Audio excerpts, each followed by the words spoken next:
வாங்க இன்றைக்கி கடையில் கிடைக்கக்கூடிய ரெடிமேட் மீன் மசாலா வச்சு மீன் வறுவல் எப்படி செய்யணும்னு பார்க்கலாம். அதுக்கு வந்து இன்றைக்கி இது லோகு மீனுங்க. இதை இன்றைக்கி சுத்தம் பண்ணி கழுவி எடுத்து வச்சுருக்கோம். இந்த மாதிரி சதப்பகுதி எல்லாத்தையும் எடுத்து வச்சுருக்கோங்க. இப்போ அந்த கடையில் வாங்கினா ரெடிமேட் மீன் மசாலா, அப்புறம் 1 ஸ்பூன் அளவுக்கு இஞ்சி பூண்டு பேஸ்ட் எடுத்துருக்கேங்க. இது ரெண்டையும் நல்லா ஃபஸ்ட்டு கலந்துக்கலாம். கலந்ததுக்கப்புறமா கொஞ்சமாக ஒரு 1/2 டம்ளர் அளவுக்கு தண்ணி சேர்த்திக்கலாம். சேர்த்திட்டு இதை நல்லா கிளறி எடுத்துக்கலாங்க.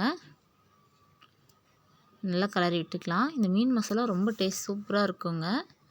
இப்படி மீன் மசாலாலேயே நம்ம கொஞ்சம் இஞ்சி பூண்டு போட்டு செய்யும்போது டேஸ்ட் நல்லாயிருக்கும். இந்த பதத்துக்கு நம்ம எடுத்துக்கலாம். இந்த பாக்கெட் தாங்க போட்டிருக்கேன். இப்போ மீனை ஒவ்வொரு மீனாக எடுத்து போட்டு எல்லா மீன்லேயும் மசாலா படுற மாதிரி போட்டு எடுத்துக்கலாம்.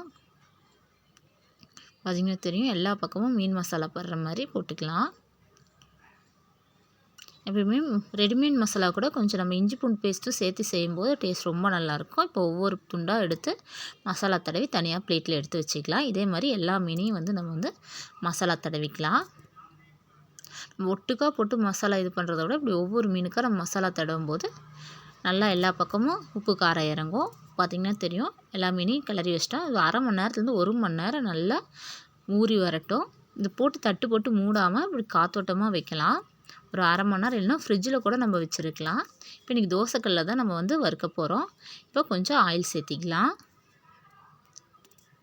ஆயில் நல்லா சூடானதுக்கப்புறமா ஒவ்வொரு மீன் துண்டாக நம்ம எடுத்து வச்சுக்கலாம். இது கல்லுலேயும் ஒட்டாதுங்க, எண்ணெயிலையும் பிரியாது. நம்ம பொரிக்கிறத விட இந்த மாதிரி கல்லில் மீன் செஞ்சு பாருங்கள், டேஸ்ட் சூப்பராக இருக்குங்க. இப்படி எல்லா பீஸையும் எடுத்து வச்சுக்கலாம். இந்த கல்லில் 6 பீஸ் அளவுக்கு நான் எடுத்து வச்சுருக்கேன். அப்புறம் ஒரு கொத்து கருவேப்பிலை சேர்த்திக்கலாங்க. கருவேப்பிலை சேர்க்கும்போது டேஸ்ட் ரொம்ப நல்லாயிருக்கும். நம்ம வீட்டில் ரெடி பண்ணுற மசாலா செய்யும் போதுமே கருவேப்பிலை சேர்த்து செஞ்சு பாருங்கள், டேஸ்ட் நல்லாயிருக்கும். இப்போ ஒரு 2 நிமிஷம் கழித்து மீனை திருப்பி போட்டுக்கலாம். எல்லா பீஸையும் இந்த மாதிரி திருப்பி போட்டுக்கலாங்க. பார்த்திங்கன்னா தெரியும், கல்லில் மீன் மசாலா ஒட்டவே இல்லை. இப்போ இன்னும் ஒரு 5 நிமிஷம் கழித்து திரும்ப திருப்பி போட்டுக்கலாம். பார்த்திங்கன்னா தெரியும், நல்லா மொறுமொறுன்னு மீன் நல்லா வெந்துருச்சு. திருப்பி போட்டு ஒரு 5 நிமிஷம் இருக்கட்டும். பார்த்திங்கன்னா தெரியும், நல்லா மொறுமொறுன்னு ஆயிடுச்சிங்க. இப்போ ஒரு பீஸாக எடுத்துக்கலாம். அவ்வளோதாங்க, மீன் வறுவல் பார்த்திங்கன்னா தெரியும், ரெடி ஆயிடுச்சு. இப்போ பிளேட்டுக்கு மாற்றிக்கலாம். அவ்வளோதாங்க, மீன் வறுவல் ரெடி. நீங்களும் செஞ்சு பாருங்கள். வீடியோ லைக் பண்ணுங்கள், ஷேர் பண்ணுங்கள், சப்ஸ்கிரைப்